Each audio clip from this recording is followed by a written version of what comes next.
Bismillahirrahmanirrahim. Assalamualaikum warahmatullahi wabarakatuh. Alhamdulillah, alladzi habbaba ilayna al-iman wa zayyanahu fi qulubina wa karraha ilayna al-kufra wal fusuqa wal 'isyan wa ja'alana minar rasyidin fadlan minhu wa ni'mah. Subhanaka rabbi subhanak la ilma lana illa ma 'allamtana innaka antal alimul hakim wa la fahma lana illa ma fahamtana innaka antal jawwadul karim. Asyhadu an la ilaha illallah wahdahu la syarika lah wa asyhadu anna sayyidana wa nabiyyana Muhammadan 'abduhu wa rasuluhu la nabiyya ba'dahu. Allahumma shalli 'ala sayyidina Muhammad wa 'ala alihi wa ashabihi wa man tabi'ahum bi ihsanin ila yaumiddin. Amma ba'du. Hadirin jamaah Masjid Baitus Salam yang dimuliakan Allah Subhanahu wa taala. Alhamdulillah, kita bersyukur kepada Allah Subhanahu wa taala yang telah meringankan kita untuk bisa melaksanakan ibadah salat berjamaah maghrib di Masjid Baitus Salam. Kemudian dilanjutkan i'tikaf. Kita niatkan i'tikaf keberadaan kita di rumah Allah sampai dengan sholat isya. Mudah-mudahan keberadaan kita di rumah Allah bisa mendapatkan banyak pahala. Dapat pahala talabul ilmi, dapat pahala i'tikaf.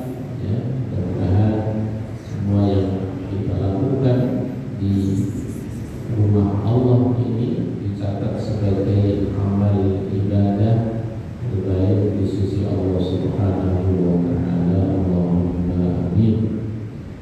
Bapak-bapak, ibu-ibu, adik-adik yang dimuliakan Allah Subhanahu wa taala, melanjutkan pembahasan tentang perjalanan hidup baginda Nabi Muhammad sallallahu alaihi wasallam. Manusia sempurna, manusia pilihan Allah, nabi kita, teladan kita, contoh kita dalam berbagai sisi kehidupan. Kalau kita berhasil banyak bisa meneladani Rasulullah, maka dijamin insyaallah kita akan bertemu dalam satu surga dengan baginda Nabi Muhammad sallallahu alaihi wasallam. Syukur-syukur semakin dekatnya kita, semakin mengenal, mempelajari perjalanan hidupnya. Syukur-syukur sampai mimpi ketemu dengan baginda Nabi Muhammad sallallahu alaihi wasallam. Bapak-bapak, ibu-ibu, adik-adik yang dimuliakan Allah, sebelum pada pembahasan sebelumnya, terakhir yang kita bahas tentang keikutsertaan Rasulullah sallallahu alaihi wasallam dalam membangun Ka'bah. Ka'bah merupakan pusat ibadah. Ka'bah dijadikan sebagai tempat untuk mengagungkan Allah, menyembah Allah. Sejak nabi-nabi sebelumnya yang diperintahkan untuk membangun, meninggikan bangunannya adalah Nabi Ibrahim alaihissalam. Maka banyak sekali ajaran Nabi Ibrahim yang dilestarikan, dilanjutkan oleh Rasulullah sallallahu alaihi wasallam. Rasulullah sallallahu alaihi wasallam sebelum diangkat, ini sebelum diangkat menjadi Rasul, belum berusia 40 tahun, berarti masih muda ya, masih muda. Jadi kegiatan Rasulullah banyak berinteraksi dengan masyarakat, bukan pribadi yang berdiam diri di rumah, bukan yang tidak membaur dengan masyarakat, tidak. Tapi Rasulullah bersama-sama hadir di tengah masyarakat, termasuk yang membangun Ka'bah. Ka'bah itu adalah masjid, ya, rumah Allah milik seluruh umat Islam, yang kita semuanya disyariatkan untuk pergi ke sana melaksanakan haji atau umrah. Tetapi kita tidak mungkin pergi ke sana setiap saat. Tetapi Allah menyediakan ada rumah-rumah Allah yang lain, yaitu masjid-masjid yang ada di sekeliling kita. Maka itu adalah juga rumah Allah. Ya, rumah Allah kita dipanggil melalui kalimat azan, Allahu Akbar, Allahu Akbar. Maka itu adalah panggilan dari Allah Subhanahu wa Ta'ala. Orang yang hatinya senantiasa terpaut dengan rumah Allah, ini adalah orang-orang yang akan mendapatkan naungan nanti di hari kiamat. Tidak ada naungan yang lain kecuali naungan dari Allah Subhanahu wa Ta'ala, termasuk di antara 7 golongan. Salah satunya adalah rajulun qalbuhu mu'allaqun bin masajid. Seseorang yang hatinya senantiasa terpaut, senantiasa rindu dengan masjid. Itu golongan yang akan mendapatkan naungan di hari kiamat nanti insyaallah. Dan itu tidak mesti hanya laki-laki, perempuan, bapak-bapak, ibu-ibu yang hatinya selalu pengen ke masjid, hatinya tentram kalau ke masjid, rindu pengen datang ke masjid. Insyaallah inilah orang-orang yang nanti mendapatkan naungan dari Allah Subhanahu wa Ta'ala. Mudah-mudahan kita yang istiqamah, yang senang ke masjid, yang senang ke rumah Allah, insyaallah termasuk di antara golongan yang akan mendapatkan naungan nanti di hari kiamat. Allahumma amin. Bapak Ibu sekalian yang dimuliakan Allah Subhanahu wa Ta'ala, peristiwa peletakan Hajar Aswad di Ka'bah yang dilakukan oleh Rasulullah SAW, yang menyatukan kabilah-kabilah, kelompok-kelompok, kaum-kaum yang ada di Makkah. Jadi kehidupan orang jahiliyah itu mereka sangat menjaga wibawa harga diri kelompoknya masing-masing. Punya kelompok kabilah A, kabilah B, kabilah C, mereka geng-gengan, istilahnya begitu ya pada zaman sekarang. Punya kelompok, punya suku, bersuku-suku. Dan antara satu suku dengan suku yang lain, kalau terjadi bersitegang, terjadi persinggungan, bisa sampai kepada permusuhan, bisa sampai kepada peperangan, bisa sampai penumpahan darah.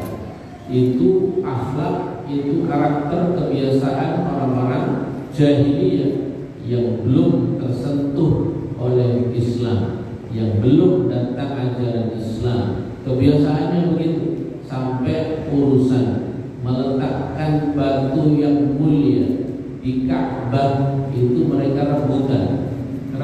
Bahkan rebutannya bukan sekedar biasa, tapi sudah hampir kepada permusuhan, hampir kepada peperangan yang berimbas kepada pembantaian darah dan lain sebagainya. Itu kehidupan seperti itu. Nah, kemudian di tengah-tengah kondisi seperti inilah hadir seorang yang luar biasa, seorang yang menjadi perekat umat, seorang yang bisa menyatukan banyak elemen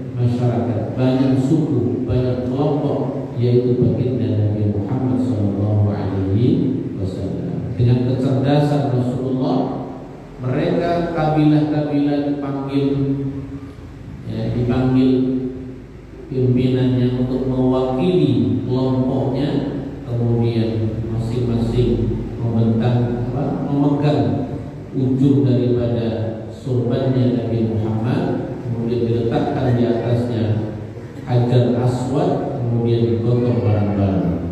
Sehingga ketika mendekati Ka'bah, baru Rasulullah meletakkan Hajar Aswad itu di tempatnya di Ka'bah. Sehingga dengan demikian semua kabilah merasakan ikut serta di dalam meletakkan Hajar Aswad. Nah, ini adalah salah satu akhlak karakter yang perlu kita lestarikan, teladani dari baginda Nabi Muhammad SAW. Harus menjadi pribadi yang merekatkan umat, harus menjadi pribadi yang menyatukan.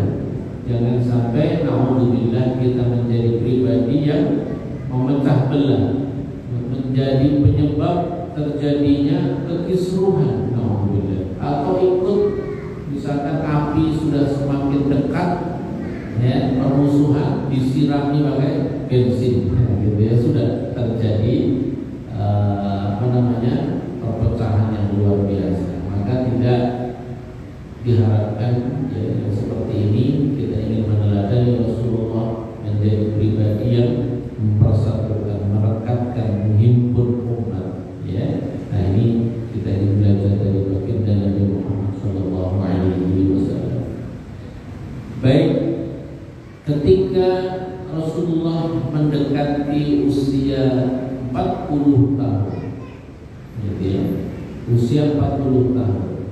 Saya ini usianya 41 tahun, ya, kelewat tahun, gitu ya. Jadi membayangkan itu usianya Rasulullah 40 tahun itu ya, usia-usia segini, gitu ya.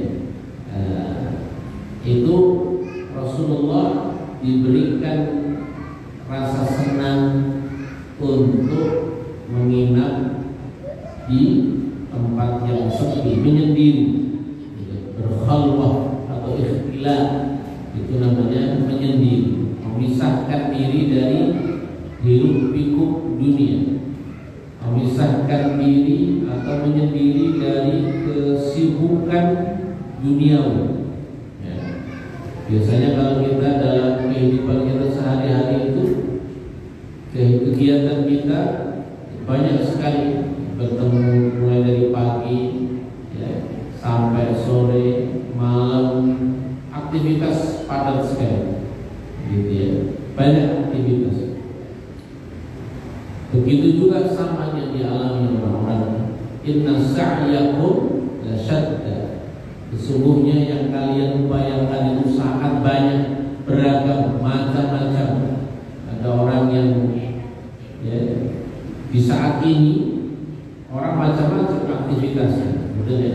Ada yang ngaji, ada yang dagang, ada yang silaturahim, ada yang melakukan aktivitas yang lain, ada yang sholat, macam-macam. Inna sa'yakum lasyadda, macam-macam kegiatan. Nah, kita juga dalam aktivitas kita sangat beragam, ya. Ada yang kalau jadi guru, yang jadi guru pagi berangkat, sebelum berangkat kantor anaknya dulu sekolah, kemudian ngajar ketemu dengan murid, ada tugas, ada instruksi dari kepala sekolah sampai sore baru pulang.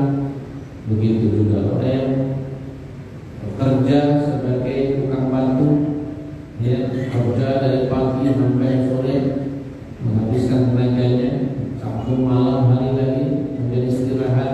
Begitu banyak sekali aktivitas kita, seolah-olah kemudian ada kebutuhan yang sesungguhnya menjadi ruang kosong yang perlu kita isi, yaitu kita perlu waktu kesendirian bersama dengan Allah Subhanahu wa Ta'ala. Apa manfaatnya? Kenapa Rasulullah SAW diberikan rasa cinta untuk menyendiri? Ya, tentu itu adalah skenario Allah Subhanahu wa Ta'ala. Apa yang dilakukan ketika dalam kesendirian? Yang dilakukan dalam kesendirian sendirian itu adalah at-tadabbur, menghayati ciptaan Allah, menghayati keagungan Allah, berangan-angan, berandai-andai, ta'ammul itu memikirkan apa yang dilihat, melihat tentang kondisi umat, melihat kondisi manusia. Rasulullah melihat banyak kerusakan, banyak orang minum minuman keras, banyak orang mabuk-mabuk, banyak orang melakukan ketimpangan, ya, dilakukan oleh umumnya masyarakat jahiliyah. Itu menjadi tadabbur, menjadi renungan. Rasulullah merenung, gitu ya, merenung. Kemudian itu hampir setiap hari dilakukan oleh Rasulullah, tidak pulang, misalkan 10 hari nggak pulang, nginep di Gua Hira. Ya. Kemudian pulang. Setelah pulang kemudian ambil bekal lagi. Rasulullah akan sampai 1 bulan. Terus begitu yang dilakukan oleh Rasulullah Shallallahu Alaihi Wasallam. Nah ini sampai kemudian berulang-ulang yang dilakukan oleh Rasulullah. Senang begitu. Nggak mungkin melihat kerusakan, nggak nyaman. Rasulullah melihat kerusakan yang ada di sekelilingnya. Kemudian Rasulullah lebih memilih untuk berkhalwah. Tapi ini tidak berarti kemudian berkhalwah selamanya. Artinya tidak kemudian kita pahami, ya udah kalau kita melihat ada kemungkaran kita tinggalin saja. Tidak begitu ya. Jadi Rasulullah saat itu diberikan rasa senang untuk menyendiri.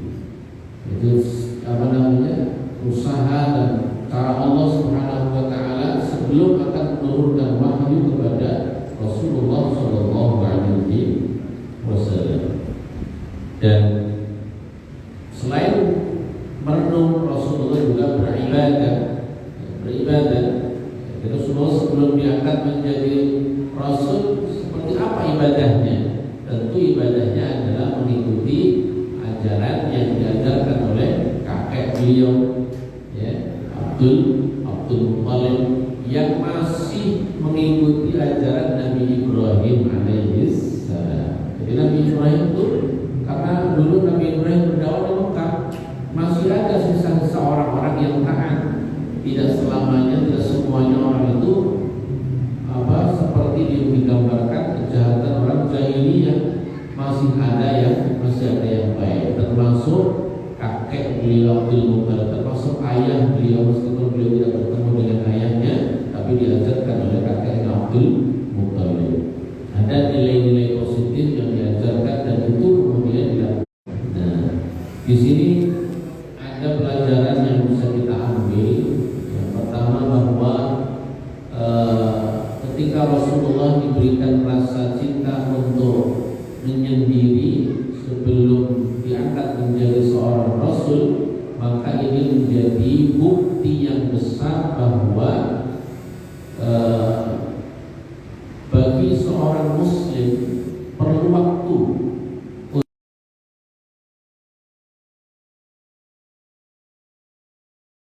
berduaan saja dengan Allah Subhanahu wa ta'ala.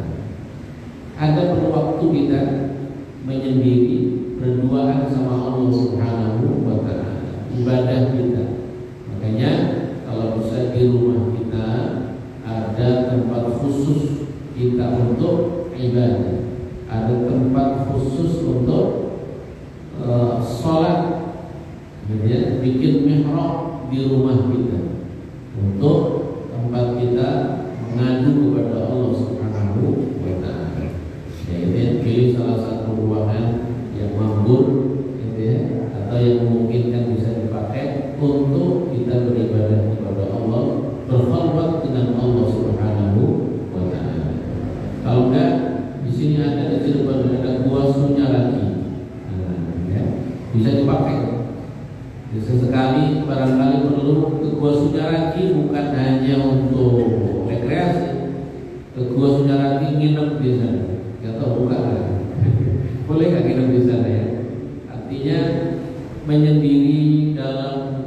kesunyian, meninggalkan hiruk pikuk dunia untuk ibadah kepada Allah, untuk tadabbur. Ya, kalau di sana kesulitan ya bisa di masjid ya.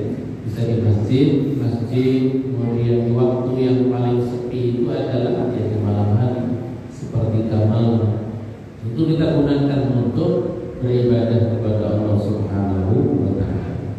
Nah, ini untuk semua kaum muslimin sangat penting. Termasuk juga untuk orang-orang yang berjuang di jalan Allah untuk mendakwahkan agama Allah Subhanahu wa taala. Mungkin orang Islam sudah menerapkan tentang akhlak-akhlak yang fadilah keutamaan. Ya, tapi dia akan semakin sempurna. Mungkin ibadahnya sudah banyak, ibadah puasanya, ibadah sedekahnya, ngaji tilawatul Quran juga iya. Kalau kemudian ditambahi dengan berkhalwah dengan Allah, bersendiri dengan Allah, maka itu semakin sempurna. Ya, hatta yajma'a ila dzalika sa'atin min al-husn wal khalwah. Apa yang dilakukan ketika menyendiri? Maka yang dilakukan itu adalah dengan cara yang dilakukan adalah yuhasibu nafsahu, introspeksi diri, muhasabah diri, dan merasa diawasi bersama dengan Allah Subhanahu wa taala. Melihat, mentadabburi apa-apa yang ada di sekelilingnya, menemukan apa tumbuhan ini kok bisa tumbuh dari tengah-tengah batu, padahal tumbuhan ini sangat lentur, gitu ya. Tunas ini padahal sangat lentur, kenapa bisa menembus batu yang sedemikian keras? Mentadabburi nikmat Allah yang Allah berikan kepada kita. Kenapa kita ini diberikan nikmat oleh Allah? Mata, gitu ya. Mata kita ini kenapa harus ditutup dengan alis di atasnya? Kenapa bulu alis ini ke samping keluar? Kenapa nggak ke dalam, gitu ya? Ini tadabbur, karena wa fi anfusikum afala tubsirun. Di dalam diri kalian terdapat tanda-tanda kekuasaan Allah Subhanahu wa taala. Kaki, kenapa kalau di selangkangan itu kita bisa bergerak sampai 180 derajat engselnya. Tapi kalau di lutut itu kenapa hanya bisa ke depan ke belakang saja? Kalau dibalik kira-kira gimana engselnya? Ini apa? Mentadabburi, menghayati ciptaan Allah yang begitu indah. Termasuk matahari diterbitkan di waktu pagi, dari matahari kemudian banyak yang mendapatkan sumber kehidupan melalui matahari. Terus begitu ya. Ini diantaranya yang dilakukan ketika berkhalwah, ketika bertahadus, ketika bersemedi, kalau bahasa gitu ya, bersemedi. Nah, ketika muhasabah, apa yang dilakukan ketika muhasabah? Muhasabah itu menghitung, hisab itu artinya menghitung. Jadi kalau kita sedang sendirian, kita menghitung hari ini apa yang sudah saya lakukan, kebaikan apa yang saya lakukan. Mulai dari bangun tidur, alhamdulillah saya bangun tidur baca doa. Alhamdulillah selesai bersuci berangkat ke masjid. Di tengah perjalanan, alhamdulillah bisa bersedekah, ketemu dengan orang yang sangat membutuhkan. Saya sedekah, alhamdulillah. Kemudian saya bisa sholat malam di masjid, kemudian dilanjutkan sholat subuh berjamaah, terus dirunut muhasabah, menghitung-hitung kegiatan atau ibadah yang kita lakukan di hari itu.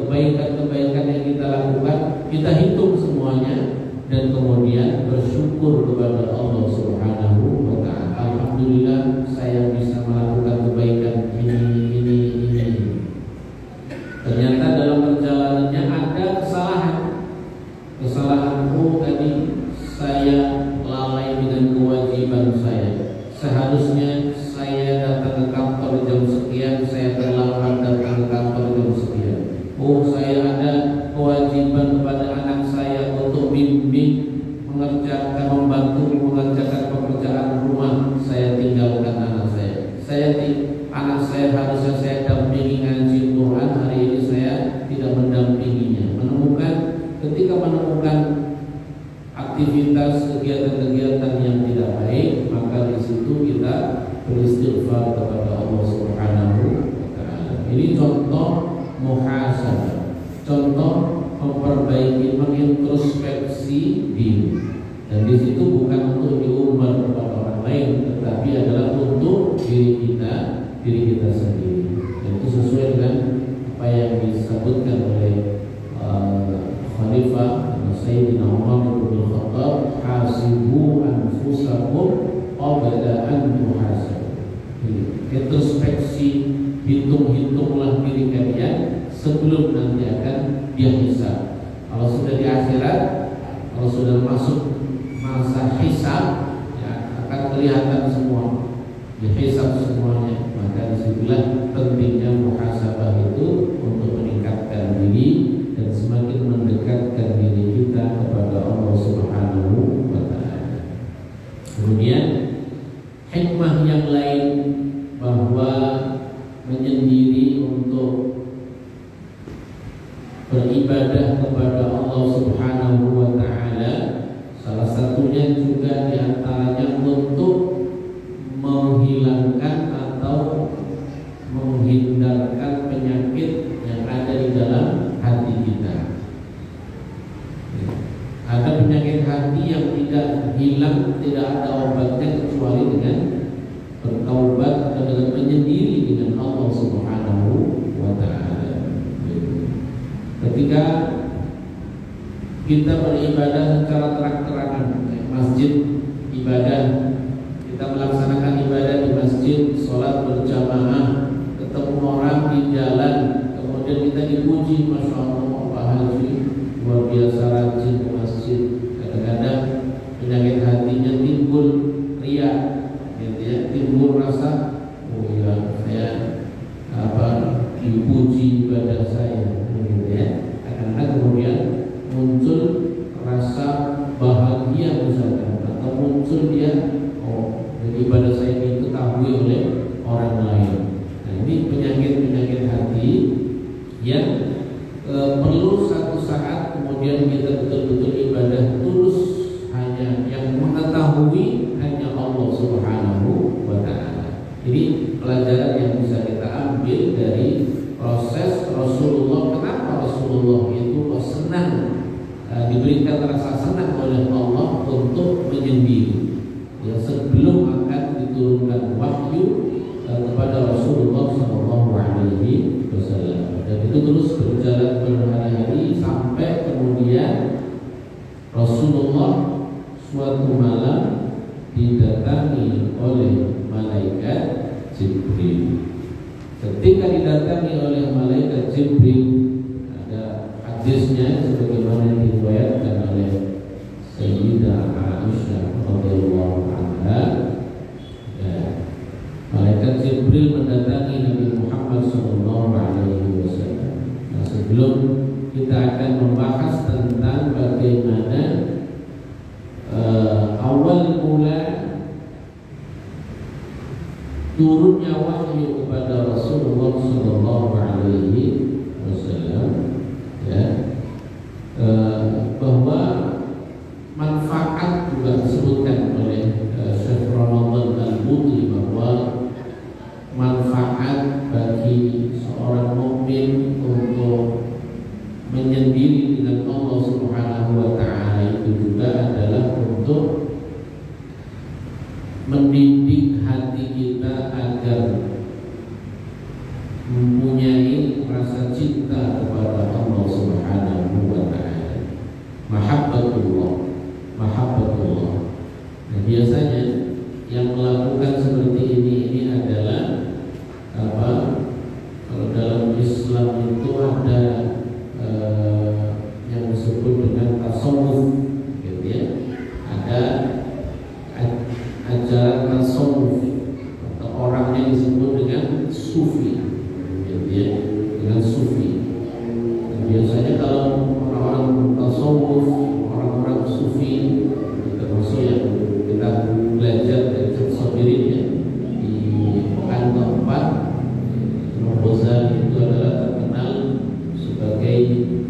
seorang sufi yang mengarang buku Hidayatul Hidayah, Muratul Ubudiyah. Dan itu kenapa bisa mempunyai hati yang begitu lembut sekali dan mempunyai basirah, mempunyai pandangan yang tajam. Ya, karena lebih banyak waktunya bersama dengan Allah Subhanahu wa Ta'ala. Nah, kita ini kan banyak sekali aktivitas, ketemu orang, ketemu keluarga, ketemu masalah dan sebagainya. Nah, suatu saat kita perlu kemudian mengambil satu momen untuk menyendiri, untuk memperbaiki diri, untuk beribadah kepada Allah Subhanahu wa Ta'ala. Misalkan kalau ada, tapi kalau ibadah juga perlu ada gurunya, ya, perlu ada gurunya. Jangan sampai kemudian bertapa di atas masjid gitu ya, berhari-hari, tahu-tahu turun ngaku jadi nabi. Itu bahaya. Mimpi ketemu nabi, kemudian mengatakan saya dapat wahyu, nah itu sesat. Ya, jangan sampai. Ya, perlu ilmu, perlu ada gurunya. Ya, termasuk ajaran tasawuf itu pun nggak bisa dia melakukan secara otodidak. Maka dalam kajian-kajian yang al-sufi itu beranut ada namanya mursyid. Mursyid itu orang yang memberikan petunjuk, kemudian santrinya namanya al-murid. Ada mursyid, ada murid. Ya, ada yang membimbingnya apa yang dilakukan, ibadah apa yang dilakukan, ini penting. Jadi ada ilmunya.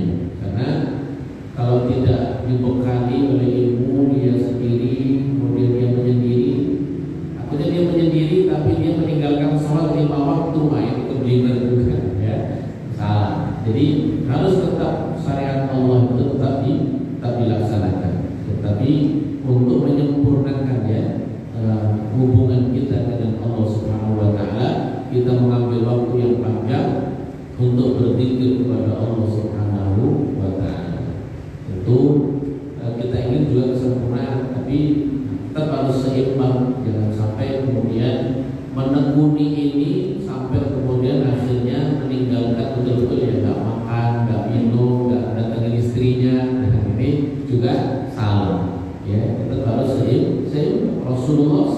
Rasulullah menikah, Rasulullah mempunyai keturunan, ya, Rasulullah berpuasa, Rasulullah tidak puasa, seimbang, tetap seimbang. Rasulullah orang yang paling banyak zikirnya, yang paling banyak kalimat-kalimat yang diajarkan, yang zikir-zikirnya kepada kita. Maka kita meneladani Rasulullah SAW secara sempurna.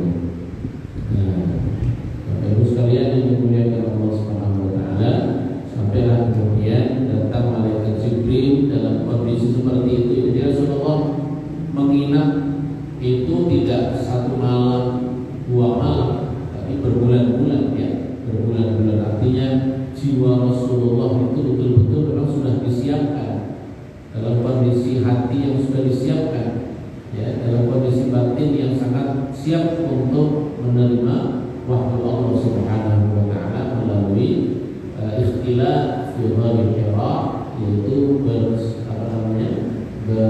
menyendiri, berkhalwat di gua Hira. Diriwayatkan oleh Al-Imam Al-Bukhari dari Sayyidah Aisyah radhiyallahu anha, bagaimana Sayyidah Aisyah menceritakan proses terjadinya awal wahyu pada Rasulullah. Awal ma budi'a bihi Rasulullah ar-ru'ya as-salihah fi an-nawm. Jadi Rasulullah awalnya melihat di dalam mimpi Rasulullah mimpinya Rasulullah itu berbeda dari mimpi kita. Ru'ya as-salihah, ya, mimpi yang benar. Fakana la yara ru'ya illa ja'at mithlu falaq as-sabah. Ketika mimpi itu melihat cahaya yang sangat terang seperti cahaya yang baru mulai waktu pagi dari gelap kemudian muncul waktu pagi, seperti itu. Tsumma hubbiba ilaihil khala. Setelah itu kemudian Rasulullah senang untuk berkhalwat di gua Hira. Wa kana yakhlu bi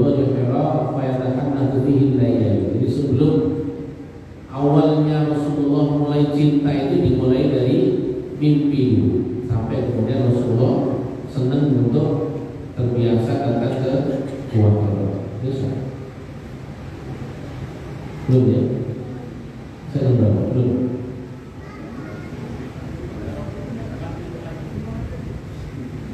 Sudah bisa? Belum. Belum ya.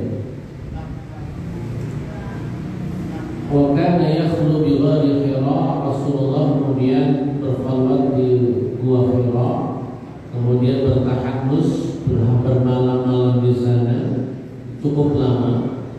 Kemudian kadang-kadang pulang kepada Khadijah, kemudian membawa bekal lagi, kemudian berangkat lagi. Hatta ja'ahul haqqu, sampai kemudian datang malaikat Jibril. Kemudian diperintahkan oleh malaikat Jibril, Iqra, baca Muhammad.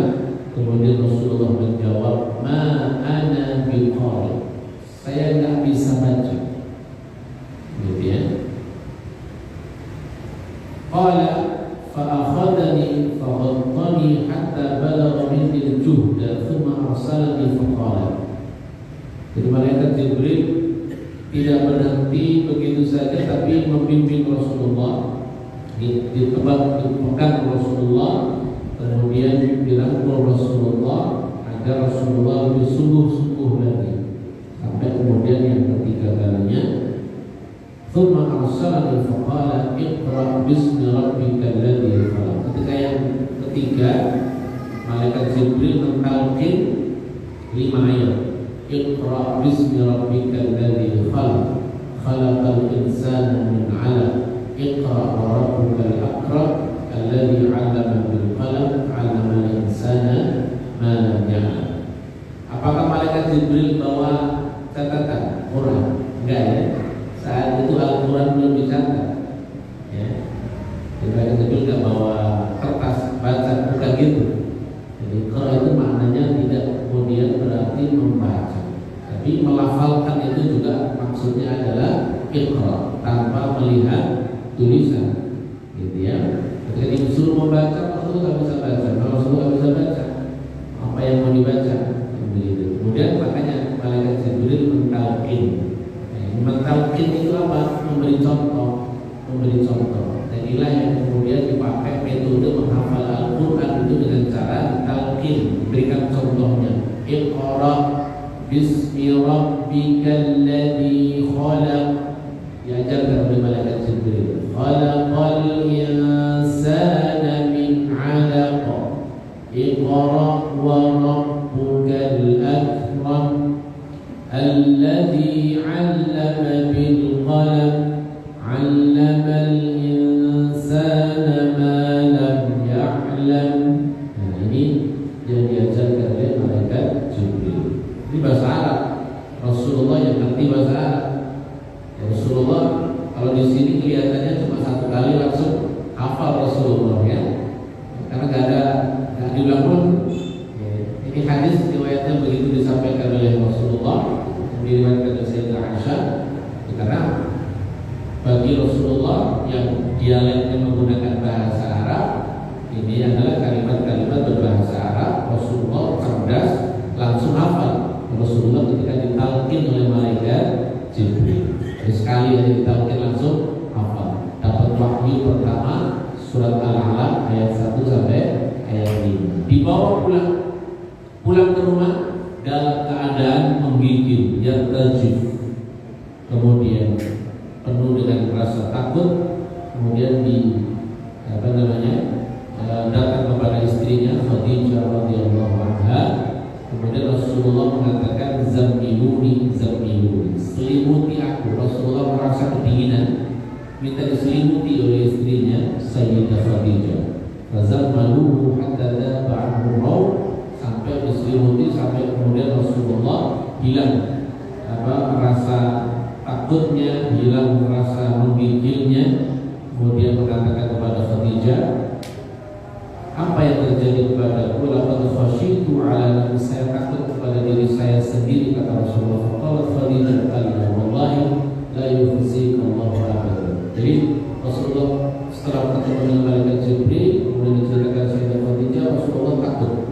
Kemudian Khadijah memberikan ketenangan. Inilah pentingnya seorang istri, peran seorang istri dikala suami sedang ada masalah, dikala suami sedang ada kendala, seorang istri menguatkan suaminya, mendukung suaminya, motivasi suaminya. Di sini disebutkan dalam wallahi la yukhzikallahu abada, demi Allah, Allah tidak akan pernah menyia-nyiakan engkau. Innaka latasilur rahim, karena engkau adalah orang yang biasa nyambung silaturahim. Itu perkataan Khadijah. Artinya Rasulullah rajin silaturahim. Jadi kalau Rasulullah mendapatkan perintah untuk menyampaikan wahyu ini, maka itu Allah tidak akan pernah menyia-nyiakan Rasulullah, karena tadi ya, Rasulullah itu adalah orang yang senang silaturahim. Wa taksibul ma'dum wa tuqrid dhaif, senang untuk memuliakan tamu, senang menolong orang lain ya. Kemudian sama Khadijah diajak ke rumah anak pamannya yang bernama Waraqah bin Naufal. Siapa Waraqah bin Naufal? Waraqah bin Naufal ini adalah orang yang alim tentang kitab, biasa nulis Injil, biasa nulis bahasa Suryani. Jadi dia ngerti tentang kitab-kitab Injil, sehingga dia alim, ngerti tentang apa yang terjadi sebelum-sebelumnya. Maka ketika diceritakan apa yang terjadi kepada Rasulullah, dia langsung paham itu adalah namus malaikat, itu adalah namus atau adalah wahyu. Itu namanya wahyu yang sama terjadi dulu pada Nabi Musa alaihissalam, Nabi Isa alaihissalam. Dan biasanya kalau orang yang mendapatkan seperti ini pasti nanti diusir oleh kaumnya. Nah, itu ngomong gitu. Waraqah bin Naufal ngomong gitu. Artinya Rasulullah kaget, awamukhriji-yahum, apakah mereka akan mengusir? Nah, gitu ya. Kemudian diberikan penguatan lagi dari Waraqah bin Naufal, kalau saya punya usia panjang, saya akan ikut agamamu. Dan tidak ada orang yang diberikan namus seperti yang kamu terima, kecuali memang akan diusir oleh kaumnya. Dan Khadijah, engkau harus siap dan engkau harus menyiapkan diri untuk membantu suamimu. Dan saya, kalau diberikan umur panjang, saya akan ikut agamamu. Nah, ini Waraqah bin Naufal memberikan dukungan kepada Rasulullah SAW. Sudah masuk waktu Isya, mudah-mudahan memberikan kita ilmu yang bermanfaat. Assalamualaikum warahmatullahi wabarakatuh.